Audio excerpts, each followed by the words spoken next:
So this one went really viral. Dave Smith versus Douglas Murray.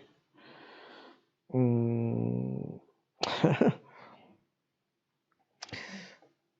I thought I would just you know react to this particular part where Douglas Murray talks about Mr. Winston Churchill.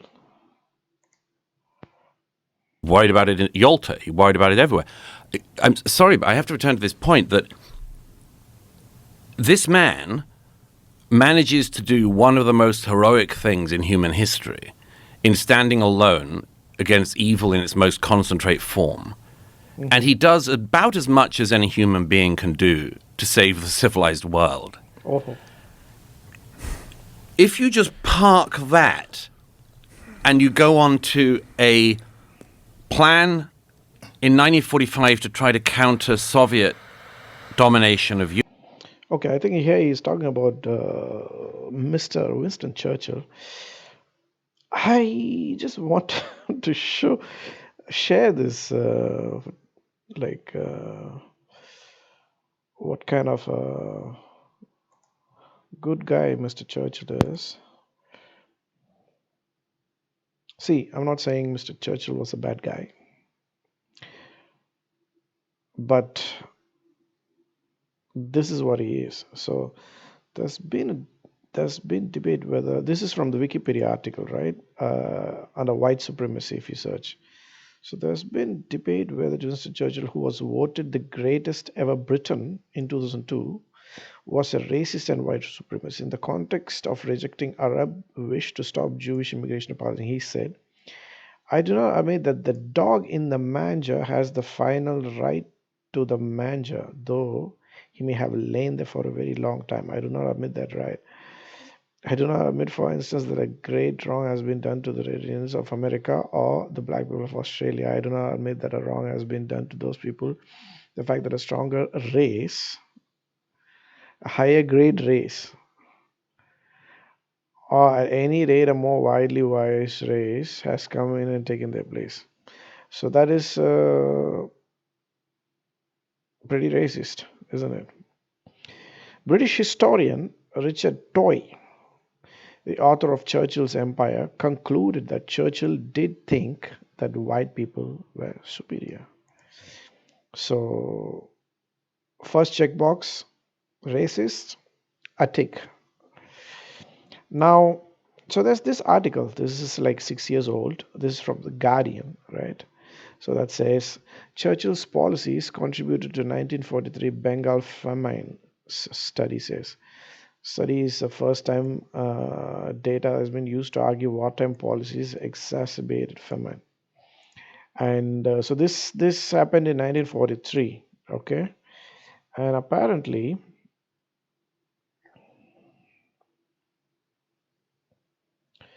so five of the famines were correlated with significant soil moisture deficits. Okay, this is fine.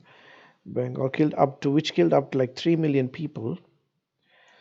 3 million was according to research. Though the eastern Indian region was affected by drought for much of the 1940s. Okay, where is this? Look at this dude. Hmm. Look at the family here.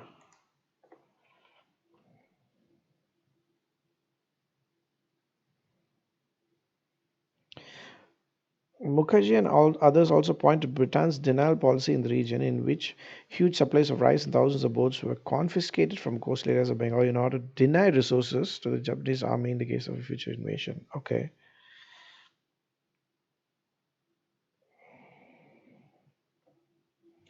During a famine in B. Okay, this is like an older one.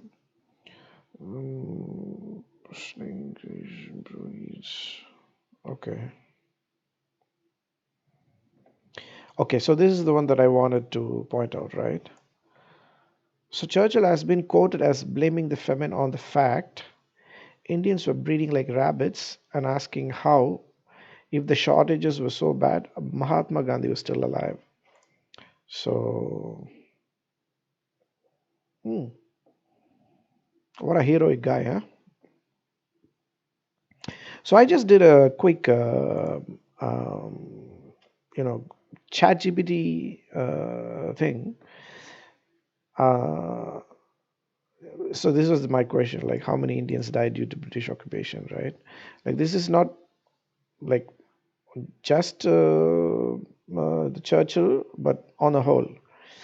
So the number of Indians died due to British occupation is tens of millions between 1757 and 1947.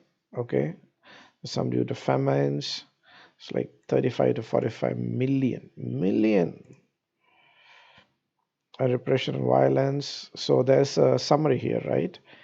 Conservative historical estimates. Or like 35 to 50 million deaths. So the British have no right to talk about any moral high ground or any heroic thing or whatever, right? So I think this Douglas dude should just shut the fuck up when it comes to Winston Churchill. Okay, with all his show battle, bull battle, shut the fuck up.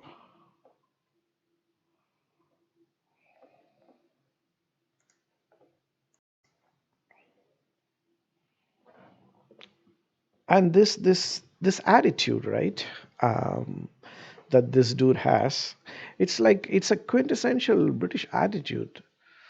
You know, the snobbish, smug, kind of giggling, laughing when someone makes a point. Like expert, you have to be an expert, otherwise you have to shut your mouth.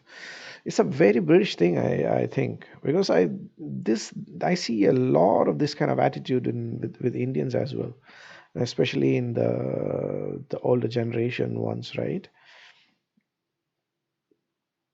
S- they probably got it from the Britishers because most of us are like educated in the English medium schools, right? Like it's a majority of the you can see the kind of say attitude like in the TV debates. There were these like Arnab Goswamis and the clowns that he brings on his news debates and whatnot.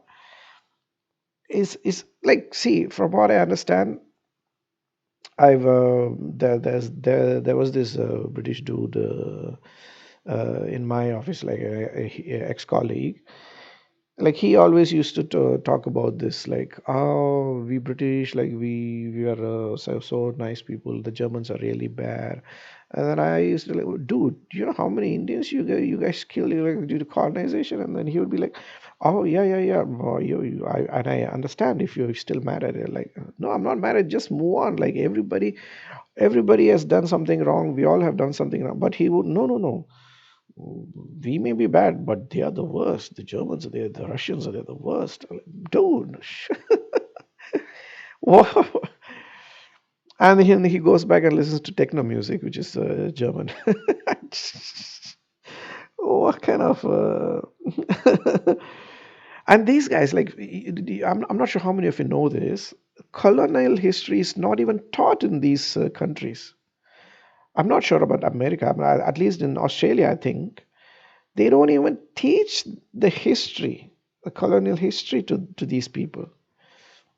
So they grow up with these ideas that, like, so their country, like, British Empire was so moral, was so good, they couldn't even think of doing anything bad to the enemy. Such we are such good people. So pat themselves on their shoulders and they ah and I think slowly these guys are getting exposed, like the guys like him, right? Who are like, you know, so like I have a feeling like when you watch this podcast, you understand like how scared these guys are that the control is like getting out of hand. You know what I mean? Like it's not in their control anymore. Like the experts or whatever that he talks about, right?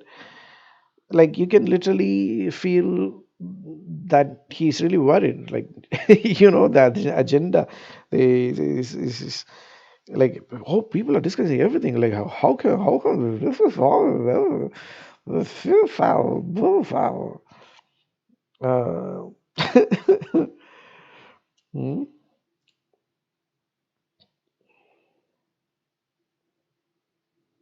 And in a way it's like, it's a clash of mindsets, right? It's like, uh, an old, you know monarchical, the aristocrat, the boomer, the old, like, that mindset versus the more, modern,